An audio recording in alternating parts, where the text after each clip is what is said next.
Do they even know where the toxic soil is? Like, are they even sure of where everywhere that it is? Yeah, and it just seems like it is dragged and dragged and dragged. Now, we're a small community, so probably nobody really cares. It is a big deal, and it's a big deal for the people who live here.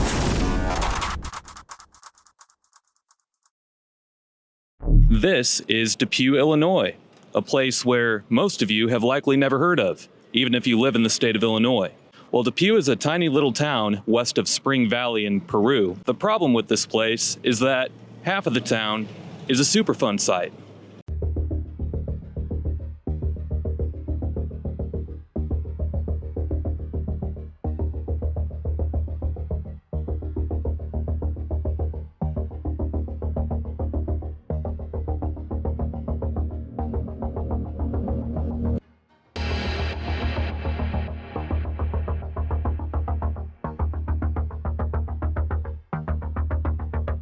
DePue is just shy of 100 miles southwest of Chicago as the crow flies. Depending on the traffic, it could take a few hours to reach DePue from downtown Chicago. The town is situated in the Illinois Valley in eastern Bureau County. Some nearby towns would be Spring Valley 5 miles to the east, Princeton 9 miles to the northwest, and Peru 9 miles to the east. The Illinois River lies about a mile south of DePue, while the town itself is off of a lake. This is Lake DePue, or DePue Lake, whatever you want to call it. Beautiful lake, right? Beautiful lake. But there's one big problem with it. That problem is that it's full of toxic metals.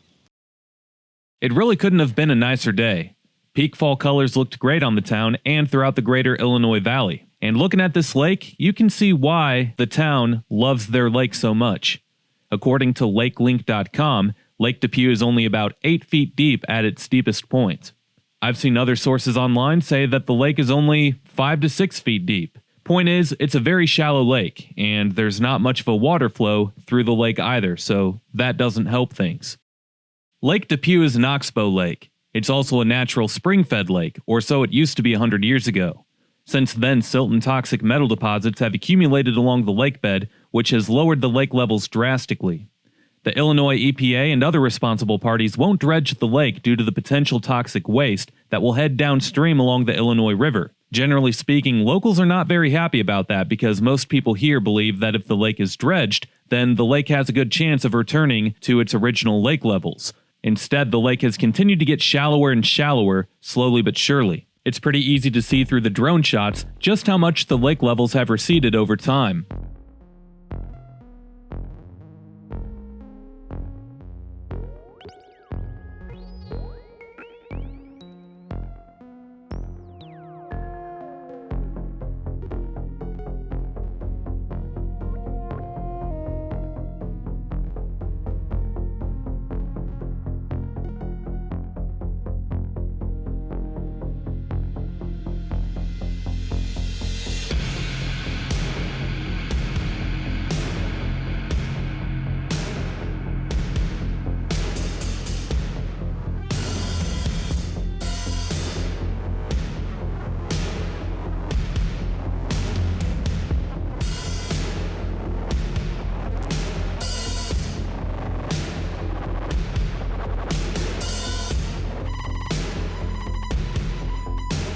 It's sad, really.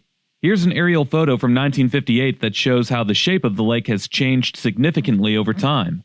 If you look at the west side of the lake, trees have taken over portions of what used to be water.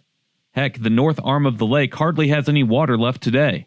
I also couldn't help but notice this U-shaped deck on what used to be the lakeshore. This is on the east side of town by St. Mary's Roman Catholic Church. Today the deck is still there, but the deck has been taken over by vegetation, and inside of the U-shape is an isolated algae-infested pool of water. For comparison, take a look at this next aerial shot here. This is from 1941, or 17 years prior to the previous aerial photo that I showed you. In the top left of this photo, you can see the eastern edge of Lake DePue. The lake in the center is Turner Lake, which is a separate oxbow lake. Only a mile separates the two. Look at the comparison between Turner Lake then and now, and then Lake DePue then and now. Also, you can see how much algae is in Lake DePue compared to how there's none in Turner Lake. So what are these toxic metals, you're wondering, and how did they wind up in the lake?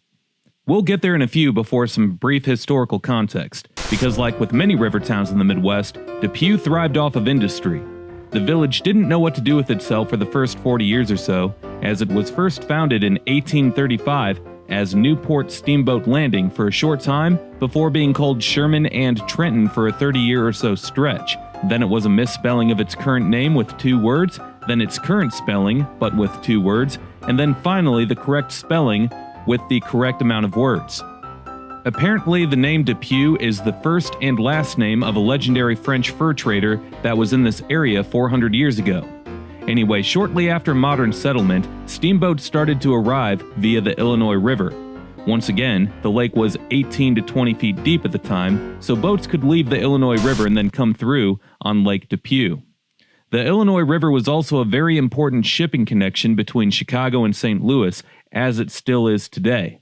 More so then, however, when water transportation was among the fastest transportation options available. Well, the village that we know today as DePue was laid out officially in 1853 and was agriculturally based for a long time. Originally, there were 2 warehouses, a pork house, a grist mill, and a barrel-making shop. Steamboats would come through once a week to deliver and pick up flour, potatoes, and grain. Believe it or not, Lake DePue used to have really clean water. The town thrived off of the ice industry. In fact, Anheuser-Busch in St. Louis was the biggest customer of the DePue Ice Company. Ice harvesting would take place in the winter off of the lake, and there were 2 ice houses along the lakeshore that combined could hold up to 100,000 tons of ice. The first railroad arrived in 1854, which connected DePue with Rock Island and Chicago. By 1856, there was a store, a blacksmith shop, a saloon, and a hotel. The majority of the original settlers were German.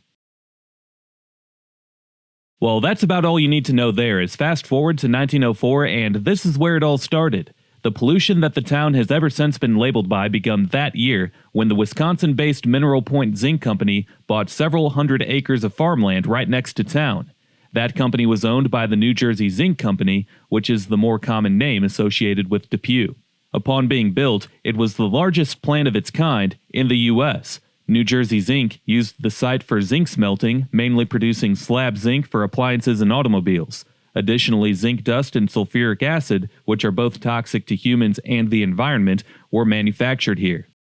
Outlined on this map is the New Jersey Zinc site. The property was so massive that it was almost just as big as the rest of the town itself.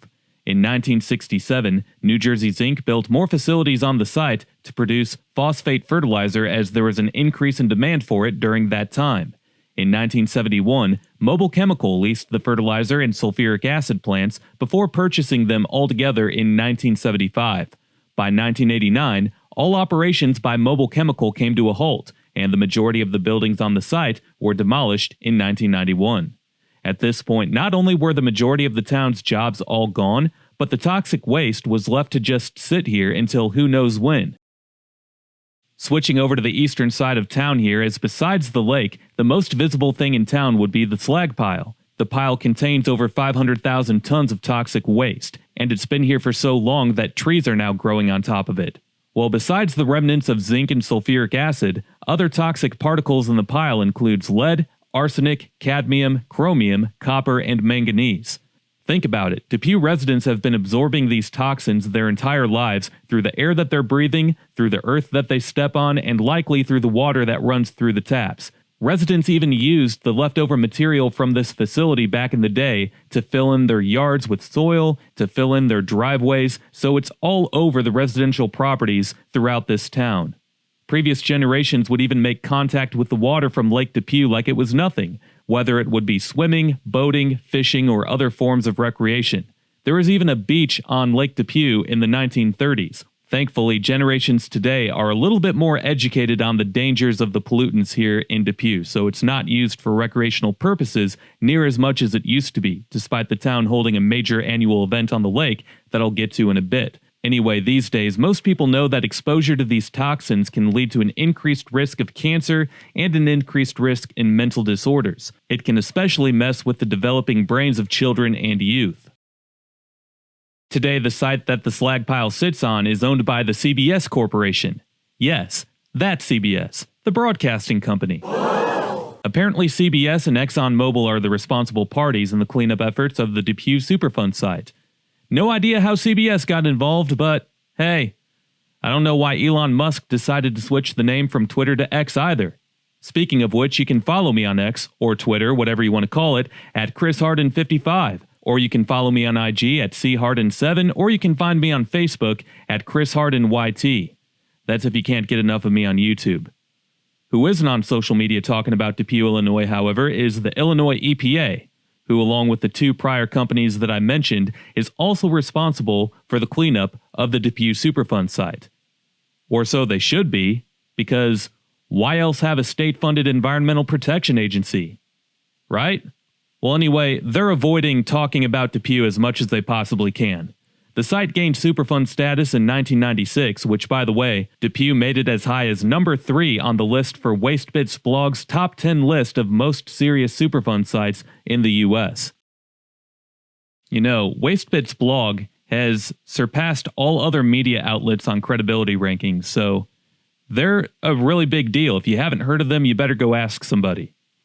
Just kidding. Never heard of them, just a random blog site, really. Well, getting back on track, here's a map that illustrates what the EPA calls operable units. The EPA splits things into smaller sections to break down cleanup plans. Efforts so far have gone into cleaning up the South Ditch and offsite soils, or OUs 1, 2, and 4. The gypsum stack is now a solar field, and the responsible parties claim that that area's cleanup is completed.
Back to the slag pile area, as cleanup efforts were made in 2003 with cleaning up the South Ditch area, and a water treatment plant was built on the west side of town to help treat the water as it heads into the flow of the Illinois River. The biggest problem with that, however, is that any time it rains in DePue, water runoff from the slag pile goes straight through the South Ditch and eventually into Lake DePue. So it was like all of that work was done for nothing. Unless I'm missing something? I mean, how did cleaning up the South Ditch do any good at all when you still have this giant slag pile that has water running off anytime it rains right back into the ditch? I don't get it. What's going to be very noticeable here in a few seconds is the color of the water. Of course, toxic waste alone doesn't cause algae growth, but I showed you earlier in the video some nearby lakes that are naturally similar to Lake DePue in that they're oxbow lakes and that they're shallow lakes. But you don't see the algae growth in those lakes as you do with Lake DePue, along with the other shallow lakes that are close by. Toxic waste, however, does contribute to algae growth in bodies of water, as do other pollutants, such as untreated sewage or agricultural pollutants. What happens is that pollution will dissolve the oxygen in the water. Given that the water has the right nutrients, such as phosphorus and nitrogen, algae will grow through the sunlight with warm water and calm weather conditions. Once again, toxic waste will rapidly speed up that process, and it will spread the algae blooms out.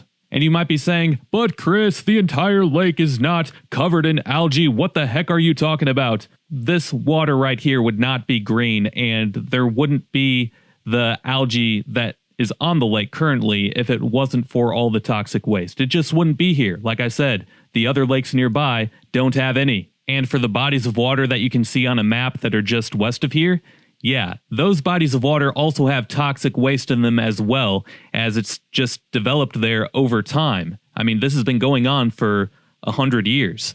Not to mention the few times that there's been extreme flooding events here in DePue. The last one was pretty recent. I believe it was 2020, where Lake DePue flooded over and the streets in DePue were just covered in water. And that just spread out the toxic waste even more because that was already in the lake bed. So yeah, when it floods, that's going to leave a film of residue over the land, and that's going to have toxic waste in it because the lake is polluted.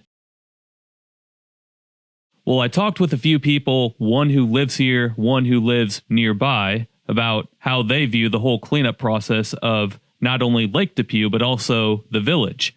Here's what Norma Sines had to say. We got a letter saying that there was toxin in the soil, and they just came and changed everything. They dig up, but the question was, why, like in the whole space, only half of it was toxin? How come not the whole thing?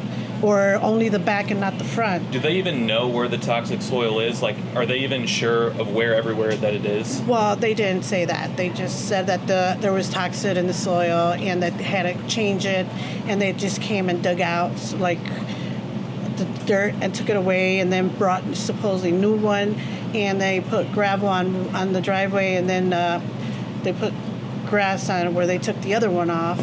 But I mean, that was it. They never said, oh, it was toxic or it wasn't, or why was only the back and not the front, or only half of it and not the other. I'm like, it rains, doesn't it? Like, contaminate the whole thing? That was our question, but they never say anything.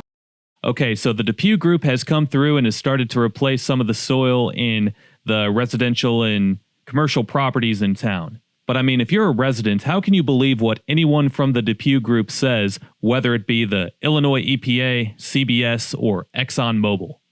I mean, it's clear that they're all just playing the waiting game, you know? Buying extra time to make sure that neither company or entity has to pay any more money than necessary.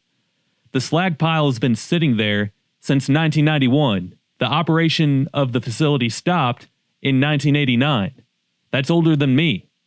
It's going to be expensive to fix this. It's going to be millions of dollars. You know, whether or not the slag pile, the town, and the lake ever gets cleaned up properly, I don't think it's ever going to be certain among the residents that everything will have been done the right way. I mean, just like with the South Ditch that I was talking about just a moment ago, I could argue that the next flooding event would just undo all of the patchwork that's been done in people's yards in this town, as the lake is still heavily contaminated. Well, this is the old interurban depot, not to be confused with the separate old train depot, as an interurban line used to take passengers from here all the way to Chicago, or if you wanted to head west, you could reach the city of Rock Island. The line ran for 30 to 40 years. Today it's the Selby Township Library, and here I was able to talk to the library director. When we first started working here 15 years ago, you were just telling me about how this stuff had been going on long before you got here. When I started here, I was told it had been going on for about 15 years before that they knew of the contamination. A lot of things that have happened since, like way back early on, CBS, Mobile Exxon, hired PR people, I guess is all I could say about it. And they ran around town offering to buy things for people. They bought us new computers at that time and did something for the school, and I don't know who else, and it didn't make anybody not want them to clean it up. Right. Okay. It didn't solve the problem. No, it didn't do anything for the problem. They were just trying to, I think, pacify people that, we're really concerned about your community. We want to do nice things for your community. They'd bring in a tray of cookies or something, so I found that kind of humorous. But so that's all that went on for a long time. Illinois EPA had control over the situation, and they'd have meetings and they'd say, we're going to study this and now we're going to study that. And this has been done up on the hill. Did you see on the other side of the road? They're off 29. There is a large solar farm now, yeah, but you see the pond that's there. That pond and everything was put in as filtration for all of the contamination that's called the North Stack or something. Anyway, so that was part of the cleanup effort, and that I think largely has been completed. And again, there's multiple concerns, not the least of which is, what's going to happen with this slag pile. And also the fact that the lake, which, we used to have way back when, we've got pictures of riverboats coming in on the lake. Well, a riverboat couldn't even begin to come in. It's way too shallow. And in fact, we host these national boat races every year. And sometimes if the water's so low, they actually have to dam it up on one end to raise the level so they can have the boat races. And these are boats that skim across the top of the water, so they don't even have to have real deep water. But like jet skis and stuff. Yeah, kind of, it's kind of a tin can with a big engine. Yeah, hydroplane. So anyway, yeah, and it just seems like it is dragged and dragged and dragged. Now, we're a small community, so probably nobody really cares because we're so small. But the problem is this is a waterway. So if it's contaminated here, some of that contaminate is going down the river. Oh, definitely. It goes down the Illinois River. Yeah. And it'll end up in the Mississippi River. And, so it is a big deal. And it's a big deal for the people who live here and people that, want to use it. It'd be nice to have the lake for other things, but you don't want anybody swimming in it, or you're not supposed to eat the fish out of it. So, yeah, I think it's a big deal. About the boat race, that's what the town would like to be known for. It's a big deal for DePue because it's without a doubt the biggest revenue generator for this small town. Every year in late July, thousands of people come to DePue to watch the APBA Pro National Championship race. Boat racing on Lake DePue goes all the way back to 1917. Originally, Labor Day weekend would be when the racing takes place, but since the early 1960s, the race has been held in late July. As Marcia alluded to, the town's residents have built a temporary makeshift dam where the water empties into the Illinois River in order to raise the water levels so that the boat race can take place here every year. Not only do they have the dam, but they'll pump water back into Lake DePue from the Illinois River. There's been a few years where the boat races almost didn't happen because the water was so shallow. The village and its residents are literally doing everything that they can to keep this annual event going, and for good reason, because revenue from the race funds youth athletics, including the high school teams, Girl Scout events, and other services that are valuable to the community. And despite the contamination risks that occur for the boat racers, the annual race is still held here every year. If cleanup efforts don't get serious soon here, however, the races might be forced to come to an end, and I'm not sure if the village of DePue is ready to handle that emotionally. Forget annual concerns for this next talking point. Think daily or hourly concerns. So I'm inside the clerk's office. The door's locked, they must be on lunch, but I saw this. The Consumer Confidence Report Annual Drinking Water Quality Report for DePue, Illinois, December 31st, 2022. You might be wondering about the quality of the drinking water given all of the pollutants that are present here. Well, the Illinois EPA claims that the water is safe to drink here as the DePue community wells are overlain by more than 900 feet of bedrock. They're located right behind this building that I'm in. The Illinois EPA also considers the aquifer that DePue draws its water from to be confined, or protected from the toxic metals that contaminate the soil and Lake DePue due to the depth of the aquifer. Marcia doesn't live in DePue, she just works here and has done so for 15 years. I asked her that if she did live here, if she would drink the water, and without hesitation she said no. Nope. I also asked someone who worked at the post office who didn't want to be on camera the same question. That person also said no. Nope. And despite what the Illinois EPA says, I don't know if I could either. Nope. Lastly, the economy has not seen growth for over a century. Ever since the zinc smelting plant saw peak employment in the early 1900s, yeah, there's been no economic growth for DePue at all. And how could you expect there to be any economic growth given the current state of the pollution? The population of DePue peaked in 1920 at 2,400 residents. Today the population is down to 1,600, with the greatest percentage of decline during its existence occurring within the last census count. Who's to say that that won't continue? DePue is a community with a higher than average poverty rate. I was expecting a lower median household income, but the smaller the community, the higher the chance that there is that the numbers won't show an accurate assessment. Bureau County as a whole doesn't show the worst numbers for an Illinois county that I've seen. Really, it seems pretty typical for a rural Illinois county. The population decline in Bureau County also isn't as steep as it is in most other rural Illinois counties, so that's good at least. What's also good is that it is now that time. What did we learn in this video? We learned that pretty much nobody in DePue trusts the Illinois EPA, just like how they don't ever trust that everything will be cleaned up one day, but you can always trust Chris's livability score.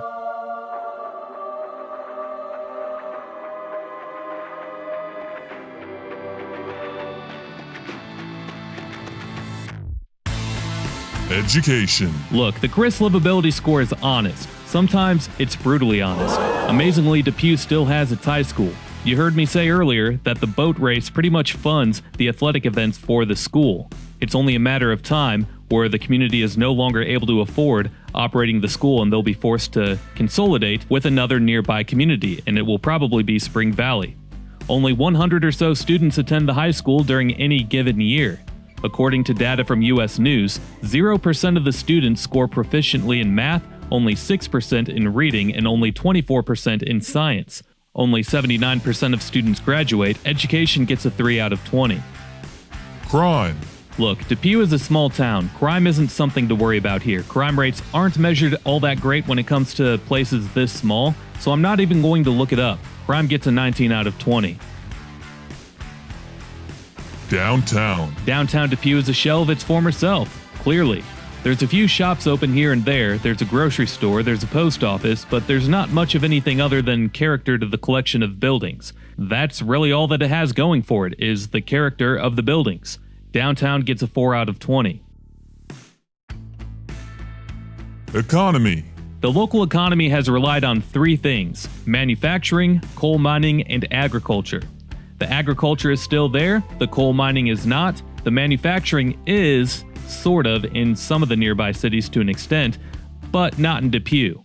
The last of it left a year ago when Monterey Mushrooms ditched their facility that was north of town. So I'm at this factory off of US Highway 6, a couple miles north of the main town of DePue. And about a year ago, this factory closed, and that left 100 people without jobs. Most of the people who worked at this factory were residents of DePue.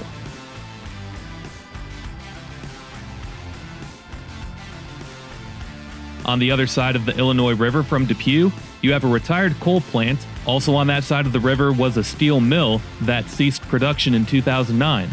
But there is still a manufacturer in operation directly on the other side of the river. Not much else though. Economy gets a 3 out of 20. Recreation. Despite Lake DePue being as polluted as it is, they still hold the boat races on it, so that counts for something. Not much though, because nobody really uses it for recreational purposes outside of that anymore. About a half-hour's drive east is a pair of state parks, those being Buffalo Rock and Starved Rock. Illinois is a state that's deprived of scenery, we all know this, but those state parks offer some of the most scenic views that you can find in the land of Lincoln. So for rural Illinois standards, recreational opportunities aren't too shabby. It gets a 7 out of 20. History. The history of DePue does have a neat story to tell, but it's not like something innovative happened here. The town was never larger than 2,400 people, and the zinc smelting facility has left behind a toxic legacy that you can't find in too many other places in this country. It's interesting from that standpoint, and it's a resort for an environmental scientist, but you can tell the story of Illinois without mentioning DePue. History gets a 12 out of 20. Amenities. I mean, I don't know. I didn't see too many amenities while driving around DePue. Did you? Spring Valley is a sizable town 10 minutes to the east. Princeton is another sizable town 10 minutes to the west. Both towns offer way more in terms of grocery shopping or restaurants than DePue does, but if all you want in life is a slice of pizza from Casey's and a can of cheap beer from the bar, I guess you don't need much more than that. But there's a lot of people who do want more than just that. And for that, amenities gets a 2 out of 20. Cost of living. The only thing that's stopping this from being a complete 20 out of 20 is the state-imposed taxes. Although, the Zillow estimates show only a $1,800 property tax bill on a $160,000 house. And for Illinois property taxes, that's cheap. So actually, cost of living does get a 20 out of 20, because all the homes available on the market here in DePue are dirt cheap. But after watching this video, you all know why it's cheap. Unfortunately, DePue is just not a healthy place to live. All in all, the Chris Livability score for DePue, Illinois is 70 out of 160, which puts it in the top 3 out of all of the Illinois cities that I've done this for so far.